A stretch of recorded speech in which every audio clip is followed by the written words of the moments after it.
I knew when I was 11, I was like, this is now the thing that I'm going to never stop doing. And it was weird. I was like, I'll probably have other loves in my life, but I feel like this could be the longest.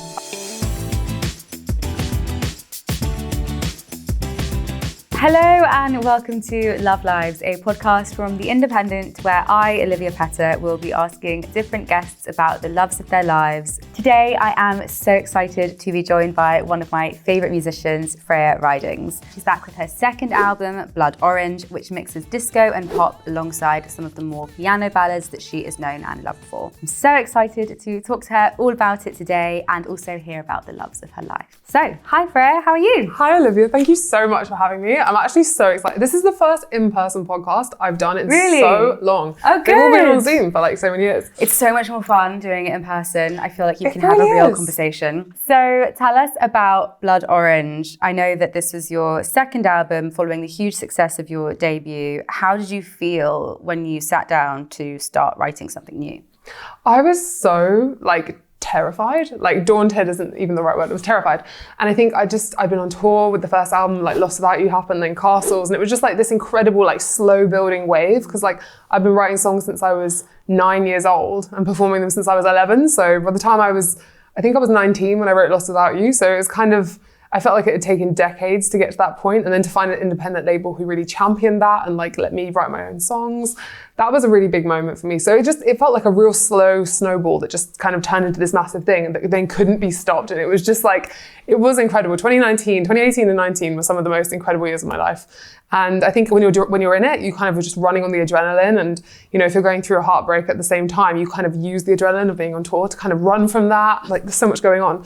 And then for me to have to actually with the pandemic and everything, it was just silence. And I actually had to start thinking what do I even want to say? The pressure on a second album is just, it's crushing, and it's just something I've really struggled with. So I was so actually really grateful to have to come home from tour, be back in my parents' living room and just be okay, it was almost full circle. This is back where I wrote Lost Without You, back this. Yeah. It's almost it felt like a weird fever dream that it even happened in the first place, but it was nice to kind of start from scratch again. And then it's the story of the last 3 years of my life. This album is kind of from heartbreak into the euphoria of that freedom, and then trying to rebuild yourself into someone who's grown up, So yeah, tell us about the process, because the album, I think, takes us on a real journey. So I think when you started writing it, you were fresh from a breakup. So initially when you started writing it, did you sort of envision this as a kind of breakup album? Exactly. When people are why did you call it Blood Orange? I'm I don't know, because at the time I didn't know why it was going to have these two halves. I thought it was just going to be a really, really sad album. And I think the evolution of how much happier the music became when I became happier sort of about halfway through, and the amount of therapy I did to kind of overcome so many. I think the first album is a lot of why is this happening to me? And the second one is a lot more how am I the common denominator in the things that keep happening to me? Why do I keep going through the same pain again and again and again? I'm wanting to just grow as a person and enjoy the fruits of that growth, but it's painful. It was physically painful, but I'm so proud of what this album has given me, and I'm just I'm so relieved that it's finally out in the world after so long. And so share the story of what happened with our listeners, because I think it's a really lovely story about, what happened with you and your now husband that kind of led to that lovely arch that you have in the album. Yeah. So when we started writing the album, we weren't together, and I was sort of, like I said, using the adrenaline of we were on tour in Australia. We were just so much adrenaline that I could hide from it, and I could kind of put it out of my mind. And we did a whole European tour in the January before lockdown, and so when we got on the flight after the final show in Australia, and I realized I was I'm coming home for the first time in what felt like years, mentally as well, to be present with the people that you love, because I think I love this job so much, but I'd almost sacrificed everything, every relationship. I was I have to put my blinkers on, and this is a once in a lifetime thing. And I realized that the balance had just gone completely out of whack. And that's what the song Weekends is about, is realizing when you come home from those professional engagements with people who you love working with to no one, you're holy crap, it hits you like a ton of bricks. Yeah, I think it's really interesting when musicians talk about that as well, because there's this feeling of being on stage in front of thousands of people and performing all of these songs. It looks so social. It looks like you just have thousands of friends, and it's like it's not necessarily the same thing as one or two very good close friends. But then I can imagine it must be so weird to leave the stage and go to your dressing room, and then you're just on your own. Yeah, it's a very confronting experience, like, and psychologically. When you have to like save your voice, or like, you know, you have to pace your voice as well. You can't speak to people, and it's quite an isolating thing to do. And you're suddenly back in like your bunk in a tour bus. But the thing is, like, I love playing live. It's my favorite thing in the whole world. I just think I'd sacrificed too much at that point, and it had made my life kind of, by my own doing, miserable. And I was like, I really would love to just rebalance this life and, you know, put some love back into the people who I know are there for me. I just haven't seen them in so long. And coming home, like, it gave me the time to be able to do that. And I'm still so grateful for that time, because I don't know if I'd be in the same position or be as happy now. And so how long were you guys apart for? So we have, like, I'm trying to explain it to people. So we met at an open mic night when I was 19. Did you? Yeah. And my friend bailed on me last minute, and I was like, I'm not going to go. And my mum sat outside in the car, and she's like, just like wave if you're good. And like, I'll beep. And like, if you want to leave, just come back out and get in the car. So I went in, and I was like, I saw this, like, there was never any young people near where I lived, ever. So basically I saw a cool group of like people my age, and I was like, oh my God. I got up, played my guitar, played Lost Without You, played a couple of other songs that I'd written that I would constantly like play around open mic nights. And then I went and I sat on my own, and I was like, it's a bit scary, because I didn't really have I didn't go to school in my area, so I didn't have any local friends. But I was trying to be brave and get out of my comfort zone. And basically, he came over and he's like, do you want to come sit with us? And I was like, yeah, you're so cool. And so he's 3 years older than me. He'd just come back from uni in Manchester. We actually had a lot of friends in common, but we didn't really realise. And then that was when we sort of started a friendship, and we were best friends for like the next 3 years. I think we just kind of naturally were like, we respect each other as people. Then we did try and write songs together, and then we kind of ended up in like a Civil War style band where he played cello and I played acoustic guitar. He was always like my biggest champion. And I think like we've seen each other grow up almost together. And I was very, very young, I think, when we met. But it was kind of only when my mum almost died, which was such a scary thing. But basically she had like a pulmonary embolism where like you have like a heart attack in your lungs, which is so scary. And she was like hours away from death, and we really didn't know. She's completely fine now, which is amazing. Was that before you started? This is in 2016, and I just signed my record deal, and we were still just friends, but he'd just broken up with his girlfriend. And I'd broken up with my boyfriend a while back, and he just like ran to the hospital, like he ran. And I was like, holy, like it hit me. I was like, this is my person. Like I've always loved him so much. But that moment he was just there for me. But then after that, there was kind of lots of like back and forth, like, you know, you went out with someone else, like I wished it was me. Like there was like a lot of like, we kind of both went through our like different douchebag phases at different times, you know? And then I feel like all of the touring, all of like, there was a lot of me being like, I'm going on tour, like I can't do this to you. And it was kind of a lot of back and forth. And I think I have written songs about other people. They're not all just about him. I think people should like caveat that. But I use a lot of kind of emotional like sausage mincemeat in songs. Like it's not always about one person. Like Castles isn't about one person. Lost Without You is. But it's been such a journey to get to the point where we're both happy and grounded and like each other's biggest champions, you know? And he's a musician and a singer-songwriter, and we do the same thing. And now it's a positive, you know? We're past that competition. We're into the kind of really like champion each other. So it's like you kind of needed that time apart in order to, I guess, 100%. I don't think either of us would take it back. Yeah. I think it really made us into the people. And where we like we've always respected each other massively as people, but I think respecting the relationship and respecting the weight of that, and realizing that there's a lot of people in the world, but none of them really compare to someone that knows you, like really knows you, you know? It's so interesting listening to the album from start to finish in its proper order, because I think it takes you on that real journey in terms of it really guides you through like sort of like the 5 stages of grief, but the 5 stages of heartbreak. You have that kind of initial sense of liberation and thinking, I'm free from this terrible relationship. And then you have those moments where you think, oh, actually, I kind of miss them. And I wonder if they're with someone new. And that doesn't make me feel very comfortable. And then you kind of go back and you're like, no, I'm a single, independent woman. I'm free. I can be alone. And then you're like, oh, no, but I'm a bit tired and I'm a bit vulnerable and I miss them. And it's very much that kind of up and down cycle. And the songs really, really reflect that. Was that... I love that you can hear that. Yeah, there's definitely that in there. You can really hear that. I was going to ask, is that like an intentional thing? And do you think that we do go through those sort of very rigid stages in heartbreak? Massively. Like, you're right, it's like grief. There's nothing linear about it. Like, you can take 3 steps forward and then be like 5 steps back and then be like massive, you know? But it's just that continual, like, that's why I was really, really obsessed with doing the inner work and the growth that I don't think I had the the time to do. Like, you know, it's not success and fame are just so much easier than like actually working on yourself and putting in the time and effort. Like that's just scary. Well, like it's scary. No one's going to tell you that you need to sit down and work on yourself if you're kind of like, you know, booking shows. No, they'll be just like, well done you, just keep running from it. Like keep running on the adrenaline. It's like, okay. Yeah. Tell me a little bit more about how having therapy kind of informed your songwriting process, because you said the first album was sort of like, you know, stuff that you just needed to get out, and now you kind of have that greater level of, I guess, self-awareness. Is that it? Yeah, for many years people were like, you know, songwriting is like therapy. Like it's like therapy, but it isn't therapy. I think that's a really clear distinction. It's like, it's really good to do both. And to sort of unpack that, someone said it was like, you know, your thoughts are kind of like stars, and like therapy is like seeing constellations and just seeing the way it connects.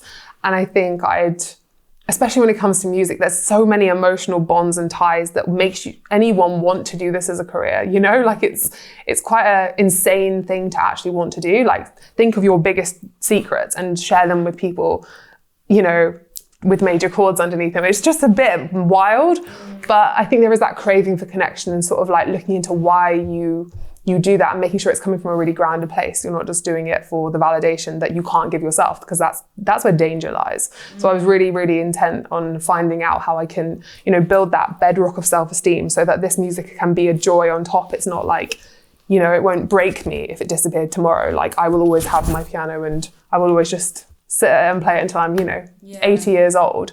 Things going well or not going well, that can't be how you see yourself, you know? Yeah, and I want to ask you a bit about your songwriting process more specifically, because I know that you wrote the song Happier Alone after you realised that you were spending time with someone who you thought was great, but you came away from those exchanges feeling really kind of drained and sort of miserable. And I want to ask you a bit about how a thought like that turns into a, you know, this could be a song, and what that is like, and how you kind of recognize when a thought is just sort of a passing transitory thing, or when you realize, no, there's something in this that I want to kind of explore further through my music.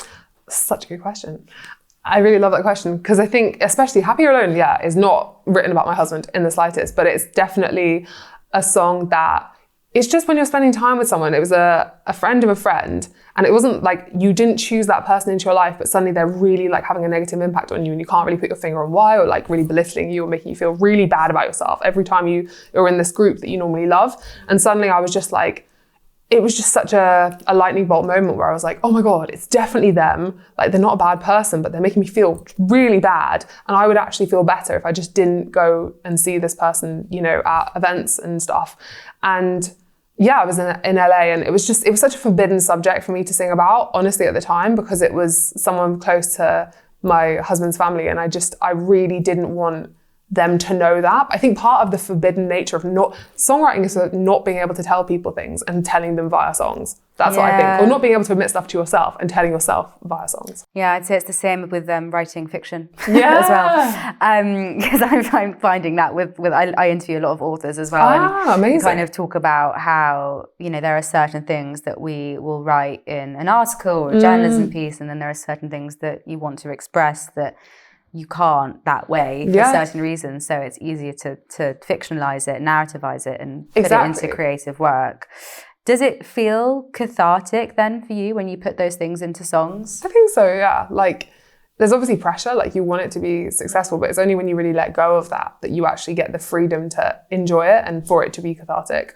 I think there is an element of it. I think I want to get back to that fully cathartic feeling, because like the more successful something gets, the more pressure there is to match it. And I feel like that kind of pressure is the opposite of that creativity. So I think this album in some ways was a joy to make, and in other ways it was like really hard to make. Like I think I really, really struggled with quite a lot of it.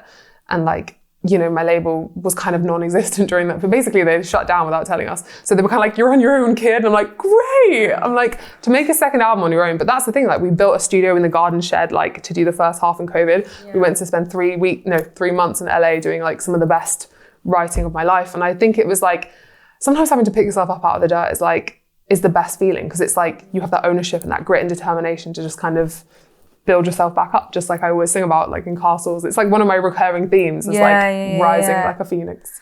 And you've said that and hearing you talking about the pressure of writing a second album is reminding me of this anyway, but having recently watched Lewis Capaldi's documentary, which is sort of about the pressure of making his second album, and I know that you've said that you have felt kind of parallels between your career and his own, and I can see why, because it was sort of the instant success and the instant kind of attention. At least, I'm sure it doesn't feel that way to you, but that's how it looks to an outsider. And the pressure of that, you were so young when you started, and I guess it's very easy to get kind of caught up in the attention and the fame and the success and people telling you you're brilliant. And like you said, not taking the time to step away and realize, I need to work on various things in myself and prioritize my health and stuff.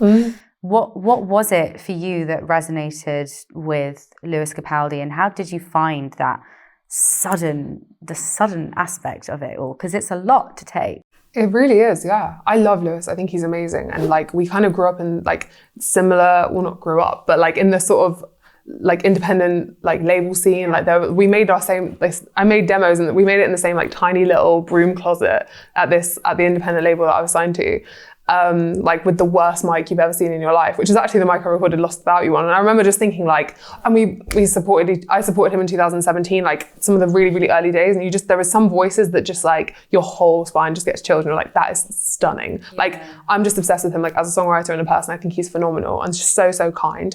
But I think the level of pressure, watching the documentary, it just made me feel so much better, because I think when you're going through it, you have no idea that anyone else is feeling the same as you. But then you realize that making a second album is notoriously one of the hardest things you will ever do. I don't think anything will ever be that hard again. And watching the sacrifices that he's been through, on his mental health, it's just it really hits home that you're oh, it could have broken me. It really could. This job isn't known to be the kindest on your mental health. And it's you do have to fight for it and find people who will fight for your sanity while you're doing it to, be on your side. But yeah, it just made me really emotional to watch it, because I was obviously saying I see similarities, he's incredible, but I don't see similarities more than just to be a very sort of sensitive, very sort of person under a huge amount of pressure. And I think it's the same in you're saying, writing a novel, right? Yeah. Any kind of art, when you kind of get people who are incentivized to sell more of you, they want more of you. And it's there's only so much to give before you don't have anything left. Well, that's what I find so interesting about all of the artists who I interview, is that, they start this kind of creative pursuit, which just comes from a part of them, which is often the sensitive part and the vulnerable part. And then suddenly that part is being commodified, and other people are controlling it and manipulating it and trying to turn it into something that maybe you're not comfortable with, and pushing you into places that are far out of your comfort zone, and then it becomes something very different. So how do you navigate that? How did you manage to kind of protect yourself? Do you think, it sounds like COVID kind of forced you into that a little bit. Yeah, a little bit. It was a I was choosing to see it as a massive blessing, because I was finally I'm going to have the time to really, really hear what my heart wants to make, instead of what other people think I should make. And I think there's still a bit of what other people thought I should sound like on this album, and it's still kind of it is what it is. But you have to trust people when there's no one else giving you that feedback. And to me, the fans, their feedback is the only thing that I actually care about. Because playing songs at open mic nights, that biofeedback of feeling a room, feeling an audience, that's how I started. And then to sort of try and make an album with not playing any of the songs live was really, really scary. So I started doing these weekly online live shows on Instagram and playing the new songs and seeing what the fans thought. But at the end of the day, there isn't any sort of, I needed the support of a label, and I basically just didn't have one. But the fans turned up for me, and they always do, and I love them for that. And that's why I will keep making music for the foreseeable. But without that, it's hard to do on your own, I think. Yeah. And I think it's interesting, because I know you've said of starting this album, you said there's a weird feeling where you feel you've been so rewarded for your pain and heartbreak. You start to think, do I have to live like this forever? Yeah. And I think it's interesting because, you kind of shot to success because of these beautiful, sad ballads that you were writing. Yeah. And it's people are profiting from, and you are profiting from your own pain, but that is obviously not sustainable and a really difficult thing to do. How do you reckon with that? And I know that you know, even though the songs at the start of the album this time around lyrically, they're about, you know, painful subjects, musically they're very uplifting. Is that how you kind of strike the right balance there, or how do you navigate that? I think like I'm a ballad girl at heart. Like that's just who I am. Like sitting down at the piano is just like, and just sort of shutting my eyes, that's how I write. And I think there was a lot of pressure to be like, let's make something more upbeat and like a bit more, you know, like current. And it's just like, I don't know, I tried to like pretzel myself into a different kind of artist to make, you know, the powers that be happy. And it's like, it didn't make anyone happy. It didn't make me happy. It didn't make them happy. And there are still a few songs on this album that are like 100% written by me. And like, I love them so much. There's like almost like a sister song to Lost Without You called Face in the Crowd.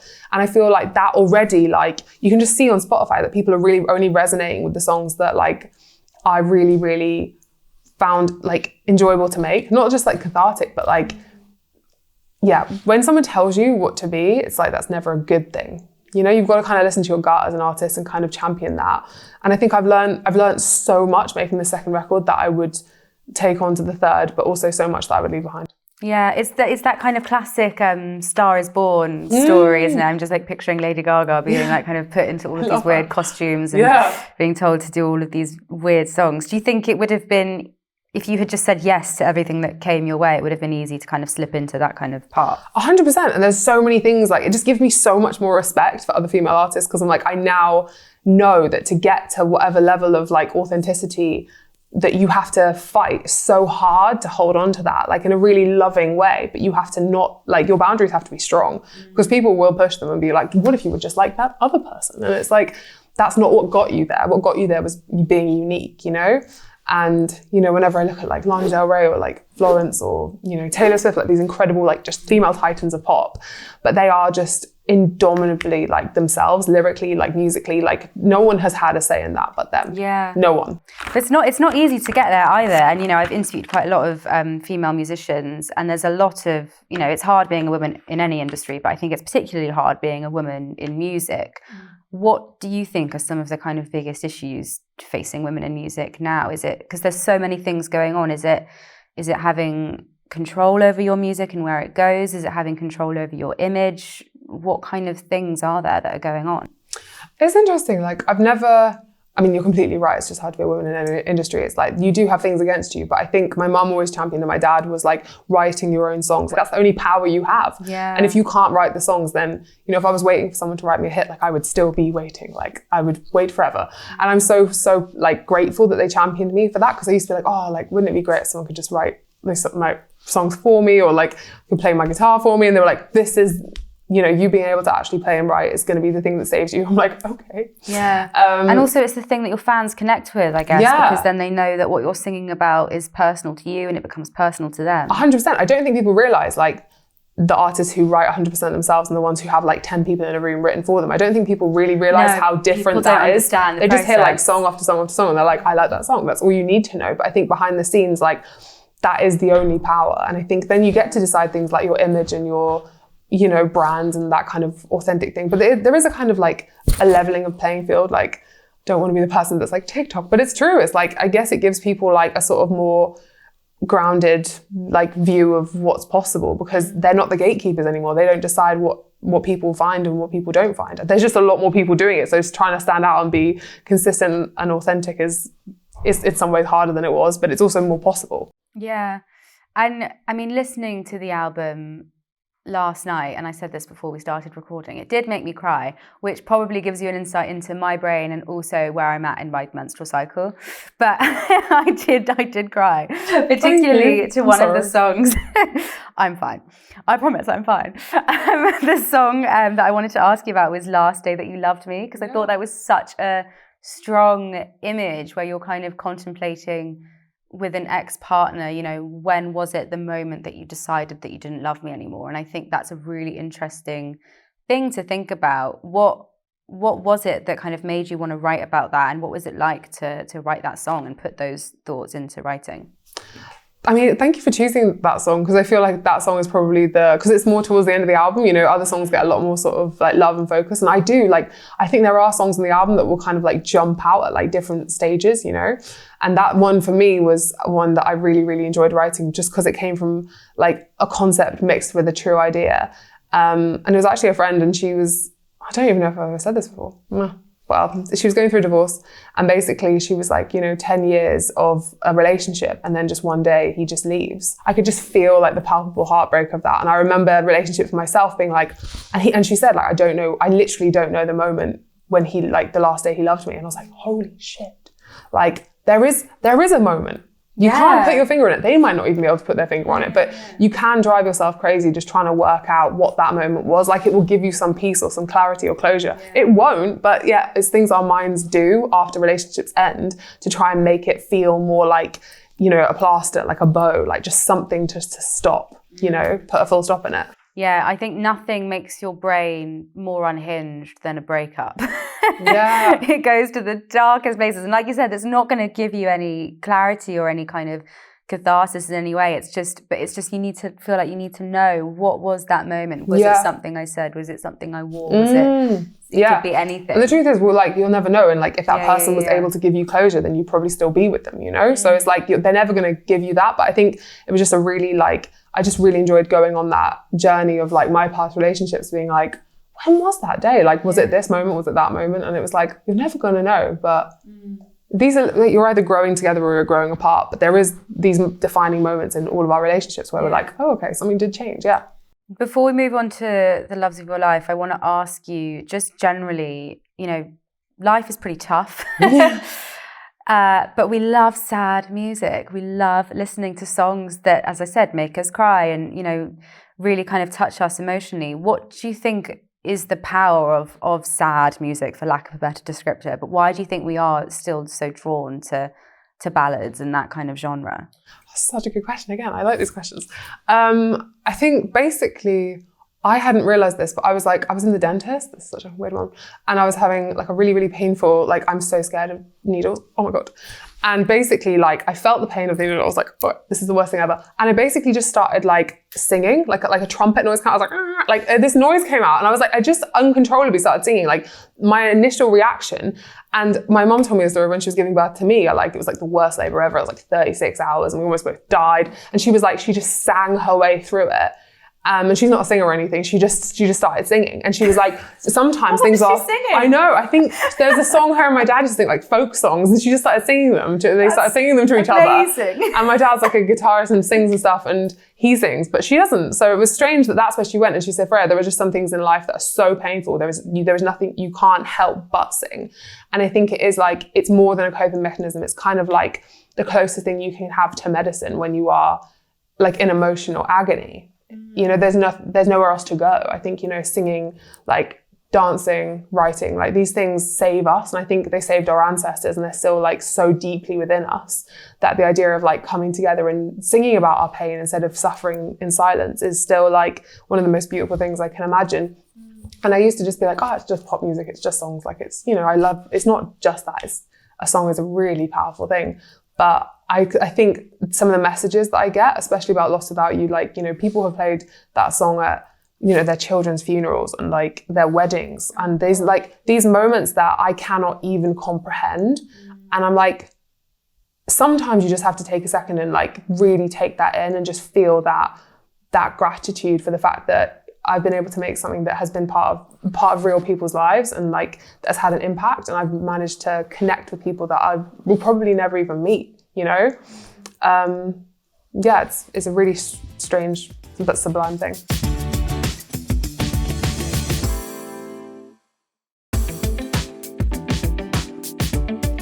Okay, let's move on to your loves. So the first one that you've given us is playing piano and songwriting, but I'm pleased you did, because I want to hear a bit more about how you first fell in love with music. And, you said you were 9 when you started playing songs. So tell us a bit more about that and, how you knew this was kind of what you were meant to do. Well, my family are actors and my dad loves music more than anything. He plays guitar and sits around the kitchen table talking about storytelling and songwriting. It's his biggest passion in life. And my mum is also an actor and she plays Celtic harp and she is also a writer and she's just finished her first novel, which is unbelievably beautiful. I'm so proud of her. Such a stunning book. But basically, I think it was just growing up watching their love for, music, songwriting, and specifically big ballads of female big ballads was their thing. And for me, I was a strange child. Like I was, taller than all the other kids. I was a redhead. Like I was quite big as well. Like I was just bigger than the other kids, quite young. And I think for me, that made me such an outcast at school. But at home, I was so loved, and I had all my aunties and uncles and godmothers and godfathers who are actors, and they were all such champions of me, being like, let's put on shows, let's write songs, let's do stuff together. And then I go to school and I'd just be completely like ostracized and like ridiculed. And it was just these two completely different worlds for me. So I just kind of shut down when I went into my shell, and I became kind of like a zombie version of myself at school. And then there was one day where I got piano lessons when I was like 7. I think there was some like complimentary, like you could get free piano lessons as like a 7-year-old. And I was like, okay, I can do this. And my mum I'd seen her play. So I went to do it, and I had a really, really sweet piano teacher. The first one, she had really, really long fingernails. She could like barely play. She called Belle. She's really sweet. She was like, we're going to show you how to play the chords. And I was like, okay, I can learn like this. And then she was like, well, we're going to try and like learn to read music. And I was like, I really struggled because I was really dyslexic at school. So I was really struggling with reading and writing to begin with. Like speaking, like talking, like love that, could do that for days. But actually holding a pen, I was like really, really struggling with that. So she was like, okay, we'll just teach you some chords and see what you can do with that. And I went home that night and I wrote a song about people like being mean to me at school and like leaving me out. And that was the first time where I was like, I felt like I'd turned something really inescapable and painful into something like good and like beautiful. I was like, oh my God, I turned something painful into something. And it was like this moment, this kind of like Rumpelstiltskin like moment. No, not him. The girl who can tell stuff and pay into gold. Yes. Yeah, it was like I turned this big pile of like shit into something good. And I was like, oh my God, I want to do that again. That was a real life-changing moment for me. And also it was the first time I'd ever felt good at anything. My mum was determined to find the thing that I loved. Like it was her mission in life. Like we went to athletic lessons. I couldn't throw anything shit.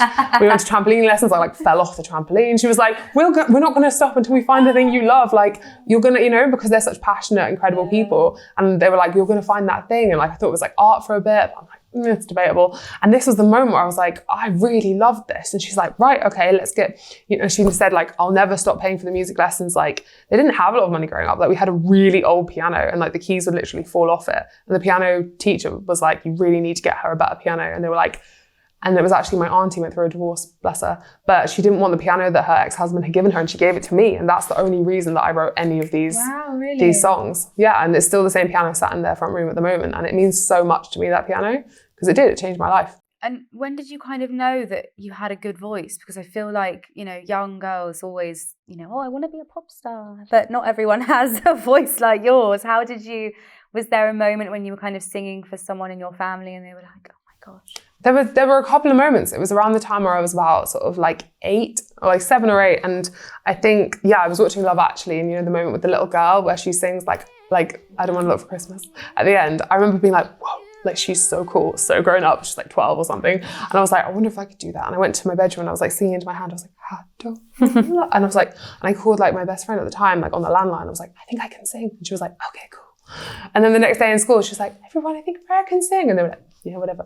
But it kind of like, there was a moment where this girl, like the next school I went to was like I was so like left out, and she was like, everyone, Freya can sing. And like they all like gathered around me and I sang something. They were like, whoa. And it was like the first time I'd been treated like a human being at school. And I was like, yes, so cool. Then there'd be these nights, these sort of talent show nights, like once or twice a year. And it was like the whole night. It was the first time I felt like I was like my true self outside of my home.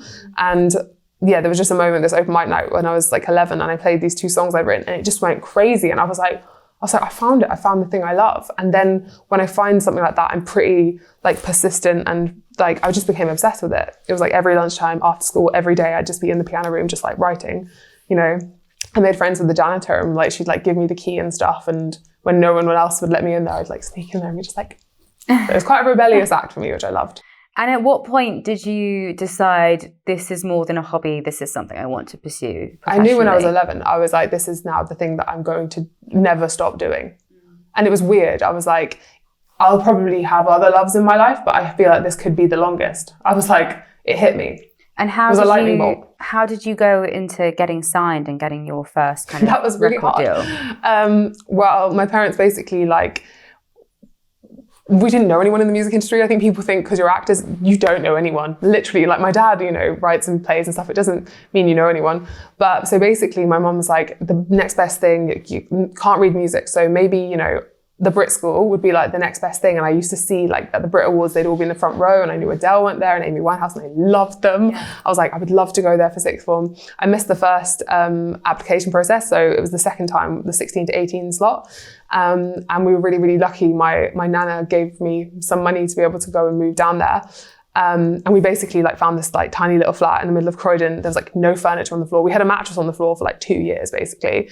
We didn't have furniture. Yeah, it was crazy. There's no Wi-Fi, but basically I had a mirror, I had a mattress, and I had an acoustic guitar. And I'd come back every day from Brit School, and I'd put the mattress up, and I'd dance and I'd play and I'd sing. And that was what I did for 2 years. And that's when I came out of the Brit School, and I was like, I thought I was going to get signed, didn't, was heartbroken. And then there was a guy who I went to the Brit School with who was interning at an indie label. And they were like, what have you got? New kid, like anything for us? And he's like, well, actually my friend like from school is pretty good. And so he gave them, I think it was a demo of Lost Without You. And that changed everything. And that's how it happened. That was 3 years after I left the Brit School though. I remember for 3 years just playing open mic nights around London thinking like, I was like, please let something work. Please let something work. Because I think people assume you come out of a school like that and like, boom, you get a record deal. But No. Yeah. I transformed pretty drastically during that. Like when I went to the Brit School, I was quite significantly bigger, and I lost about like half my body weight. And I did my sort of transformation glow up kind of like out of the cocoon, the butterflies will come. And I don't think people from the Brit School would even recognize me now, to be fair. I don't think they would.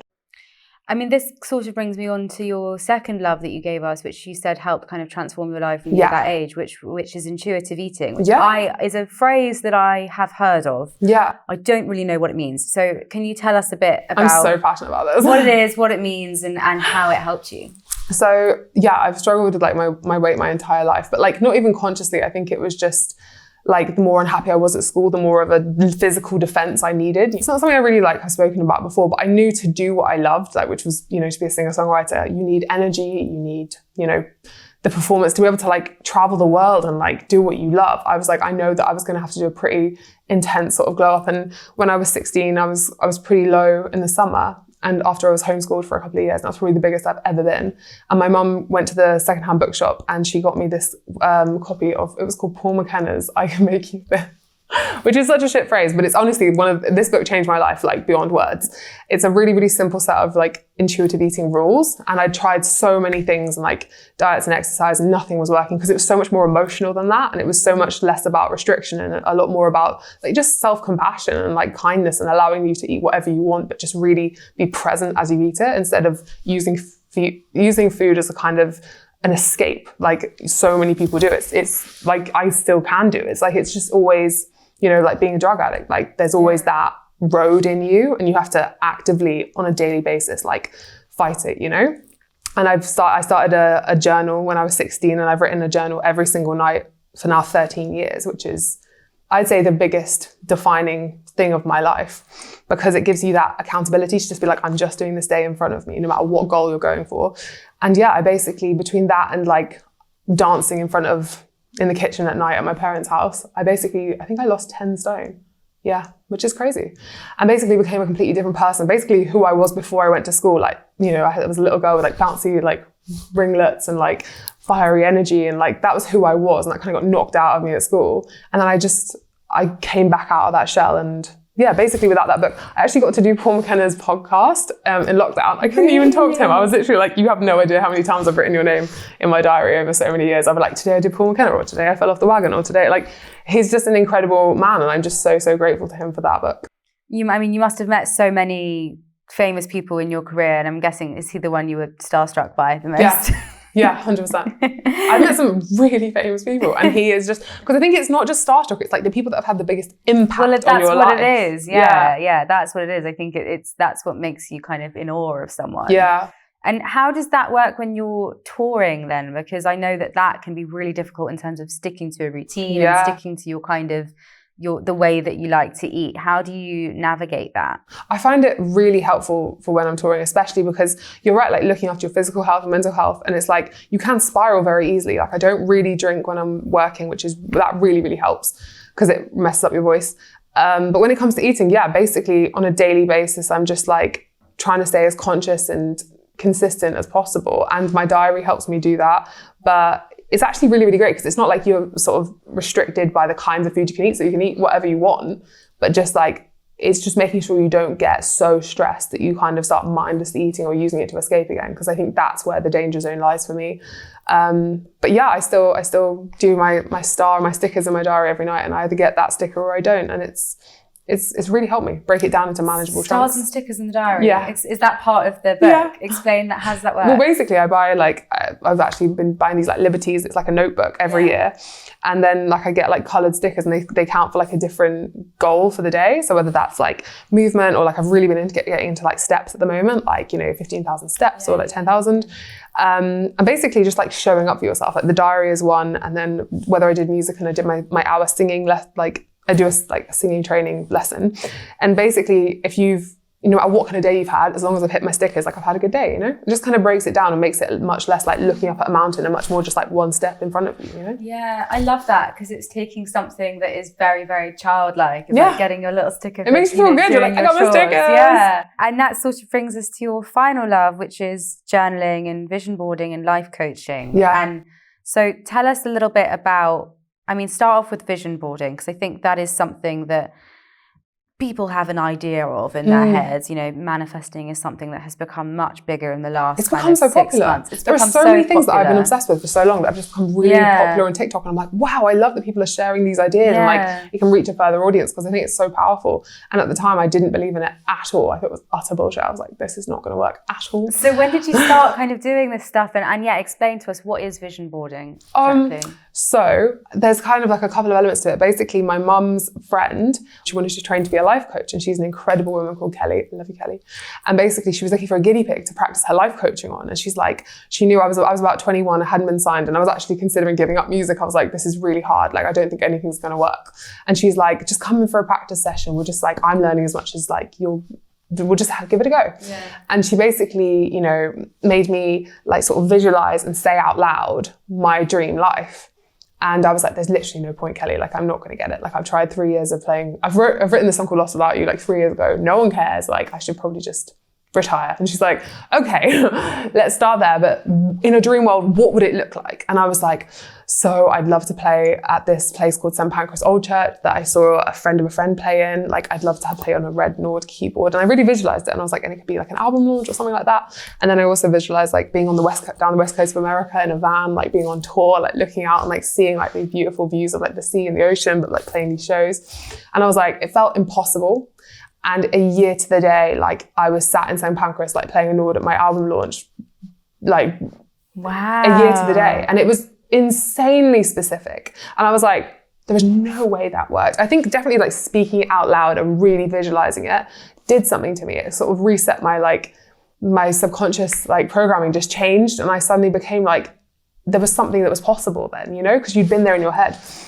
And even recently, I haven't like even said this, but when it came to like being on the Graham Norton show and stuff, so basically at Christmas, I was like, I haven't done manifesting in a while. It's been a while.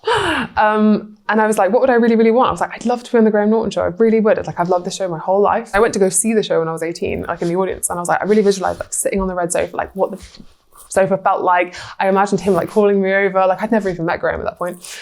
And then it was like a week later, they were like, do you want to come on his radio show? And I was like, yeah, that sounds great. Like they were like, you'll never get the TV show because no one does. And also like it's the end of the series, like it's over, like it's pretty much done. And I went and we just like, I got up at 5 a.m. to warm up. I was like, I'm going to give this my best shot. I played these songs that I could, like this cover, and I gave it my best. And we just really, really clicked, and he was so lovely. And he was like, it was really, really lovely to meet you. I was like, you too, Graham. And then I think it was 3 days later, like even his own producer was like, there's no chance. This show is like 15 people should go this final slot, like, but maybe next series. I was like, okay, all good. Like that's after the album comes out, but all good. And then we got a phone call 3 days later, and Graham was like, you're going on. And like, I was like, oh, I'm not. I was like, yeah, this is insane. So I think there are these beautiful moments, these glimmers of like magic that I'm not even sure where they've really come from. And like, I didn't even believe it as I visualized it, and it still sort of came true. But I just think there is sort of multiple realities, and I'm definitely living in the one where like things went right. And I'm just so grateful on a daily basis for that. What was it like when you went on the show? It was so cool. It was like frame for frame, like exactly what I'd seen. Really? And I was like, holy crap. Like it was literally almost like deja vu, but like it hadn't already happened. Yeah. Who and also even like with? So we were on with like Pedro Pascal, Dame Helen Mirren, and Ariana DeVois, and they were so lovely to me, and it was just incredible. That's amazing. And so how does it work in terms of the journaling? I know you said, you know, with the stickers and the stars, but do you do it sort of every night before you go to bed? Yeah, every night before I go to bed. And how long do you write for? What just kind that of one page. One page. I find it like quite like to only have to do a page, because sometimes there are some nights where I do not have it in me and I'm like, I really don't want to do it. It's most nights I don't want to do it, to be fair, but I always feel so much better, and I feel like that accountability just makes you feel like, you know, you turn up for so many other people in your life, and it's like that one moment you're turning up for yourself, and like to really, you know, say thank you for the moments in the day that have really like made you feel better about yourself, and for the people that you love as well. Just finding those moments of gratitude, but also just like keeping yourself accountable to what you're actually doing with your life, and if you're enjoying yourself or if people in your life are good for you or not. Yeah. And finally, before we wrap up, sitting here now recording this podcast, what do you want to put into the universe? What are you manifesting next? The second album's out. I know you've got a really busy summer. What are you kind of thinking about visually at the moment? I think the thing I'm finding really exciting at the moment is just this feeling of like, I literally feel like I'm like buzzing with like potential of like joy and freedom that I haven't had in such a long time. Like, I don't know, there's kind of like, yeah, what I'm going to put out into the universe is that I really want to do more songs for film and TV. Like, we've just written this song for a film that's coming out at the end of the month, and that's something I put on my very first ever physical vision board. I've never made a physical one before. I've done loads online, I've done Pinterest ones. This is the first time I went to like Kodak. I got these printed out, I cut them out, I got Pritt stick, I was like on the floor for like 3 hours. I had to be like to my husband, I was like, I need a bigger board. I was like, my dreams are too big. He literally went out to the shop and like came back with a bigger board, and he found me this little like tiny orange tree as well. They're really, really sour. I hate some of them. But it was just like, it was such a beautiful moment, and I was like, I think even admitting to myself how much I love film music and TV, you know, all of these moments in my life, like Love Island, like the syncs that I've got, it's like, for me, like film music, pop songs, and like TV and film, like those are my three loves, and I would love to like manifest writing more songs for film and TV after this. Yeah. Amazing. Okay, it's in the universe. It's going to happen. That's it for today. Thank you so much, everyone, for listening. You can listen to Love Lives on all major podcast platforms. You can also watch us on independent TV, all social media platforms, and all major connected devices. I will see you soon. Bye.